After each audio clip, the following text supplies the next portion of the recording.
যার নামটা বললেন উনি একজন কিন্তু প্রফেশনাল আর্টিস্ট। তো আমি অলওয়েজ সম্পর্কের বাহিরেও আর একটা সম্পর্ককে আমি রেসপেক্ট করি প্রফেশনাল। 15ই জুন আমি একটা স্ট্যাটাস দিয়েছি, যদি কেউ না পড়ে থাকে আজকে ডেফিনেটলি স্ট্যাটাসটা আপনারা পড়ে নেবেন। একবারকে রাজনীতি করিনি, রাজনীতি করিও না, রাজনীতি বুঝি না। কি অনুভূতি বলবো, মানুষ মানুষকে নাই চিনতে পারে। চলচ্চিত্র তো আমি আসলে অসংখ্য করে ফেলেছি। আমার সময়টা যতটা কম ছিল সংখ্যাটা বেশি ছিল, কিন্তু এখনো যেহেতু আমি মিডিয়াতে আছি, ট্রেডে কাজ করছি, আপনাদের কাছাকাছি আসার সুযোগ পাচ্ছি, আপনারা সেই সুযোগ এবং ভালোবাসাটা আমাকে দিচ্ছেন বিধায় আপনাদের আমার প্রতি এক্সপেকটেশনটা অনেক বেশি। কিন্তু আমি ওই যে বললাম যে অনেক পাণ্ডুলিপি আমার কাছে এসেছে, কিন্তু তারা কিছু সময় বলেন যে হয়তো বা ইনভেস্টের জায়গাটা কম। তো সৌন্দর্য প্রেজেন্ট যদি না করি না, আপনি তখন বলবেন যে আপু আপনার এই কাজটা এতটা খারাপ কেন হলো, মানসম্পন্ন কেন হলো না। তো যার জন্যই আসলে বেছে বেছে কাজ করা। তবে এখন যে কাজগুলো করছি এটা চলমান।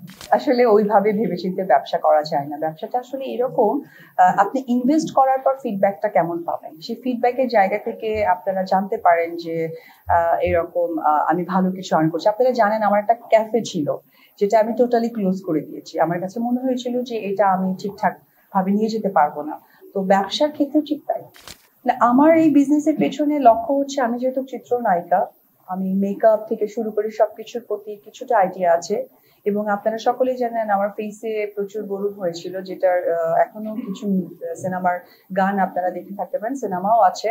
তো সেইখান থেকে আমি প্রচুর ডাক্তার বা সচেতনতার জায়গাটা আইডিয়া হয়ে গেছে। এরপরে কোর্স করেছি। তো সেই জায়গা থেকেই আসলে পার্লার বিজনেসে আসা। আর জেন্টস সেলুনের ক্ষেত্রে যেটা হয়েছে, এই আপনাদের কথাবার্তা শুনতে শুনতে আমি শেষ। তো আমার কাছে মনে হয়েছে যে না, এই মানুষগুলোকে আমার কাছে থাকা দরকার। অভিনেত্রী হিসেবে এত মানুষের ভালোবাসা পেয়েছি, আর মায়ের সফলতা ঠিক সেদিনই আসবে যখন আমি আসলে আব্রামকে আপনাদের সামনে প্রেজেন্ট করতে পারবো সন্তানের মতো করে। না, এই বিষয়টা একদমই আমি এই বিষয়ে উত্তর এই কারণেই দিতে পারবো না, কারণ যার নামটা বললেন উনি একজন কিন্তু প্রফেশনাল আর্টিস্ট। তো আমি অলওয়েজ সম্পর্কের বাহিরেও আর একটা সম্পর্ককে আমি রেসপেক্ট করি প্রফেশনাল। আমার ফেসবুক পেজটা সকলের কাছেই আছে।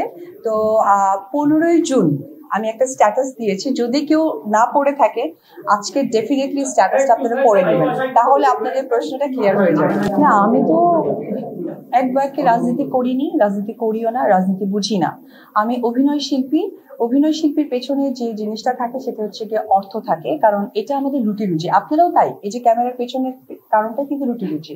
তো রুটি রুজির জায়গা থেকে আমাকে যেখানে আমার অভিনয়ের জায়গাটা প্রেজেন্ট করতে হয়েছে আমি সেটাই করেছি, যেটা আপনারা সোশ্যাল মিডিয়াতে দেখেছেন বা আপনারা দেখে থাকতে পারেন। এটাই আমার ক্লিয়ার আনসার।